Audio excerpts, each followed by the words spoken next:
come up with the MITA Social Equity Mentorship Program? For me, especially as a Black woman, it means righting or wrong. I want us to be just as represented in ownership and profit as we have been in arrests and penalties and sentencings. And we have a chance to build this to where the people that were impacted the most by prohibition, particularly the people of color, have an equal shot. You know, MITA has done incredible things over the past 16 weeks. We've had incredible speakers tell people how to get into the industry, talk about financing, talk about partnering up with other people. All we want to do is make sure that these people that were harmed in the industry get their due and are able to make a wonderful living. The African American community, and also honestly those living in poverty areas, are being suffered the most from the war on drugs. So I really want to make sure what our dispensary stands for is giving back to those communities. We want to hire those who's been affected with felonies. We want to hire those who've been taken from their family and give them a way to make an honest living so that they can show their families, their kids, their mothers, their fathers, their friends that, you know, you can come from nothing and build yourself up to something. This was a great opportunity for entrepreneurs who want to get into this space.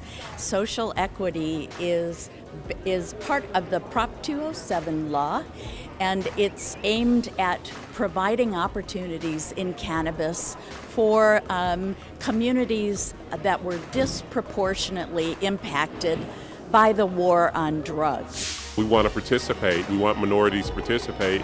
Black, white, brown, women. Persons of color, perhaps other minorities, to be able to get a license to actually operate a dispensary.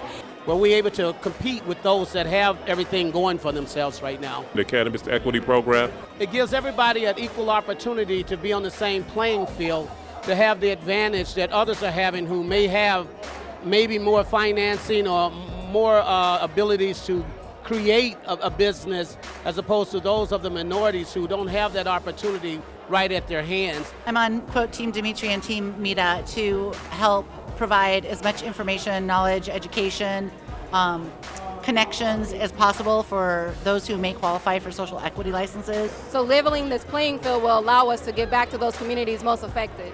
In the black market, we participated, with the prison, industrial industry, and the arrest and incarceration. So now we want to go to the bank too. I am the faculty program administrator at Scottsdale Community College.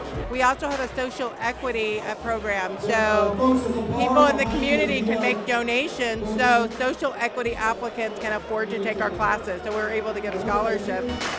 And then we also customize training for employers. So if they're looking for someone to train your employees, we customize for industry partners. I want us to make sure that we're putting the best foot forward for the next generation so that we can destigmatize what we think we know about marijuana. Which is the concept of industry members stepping up to give back to those who are going to come next.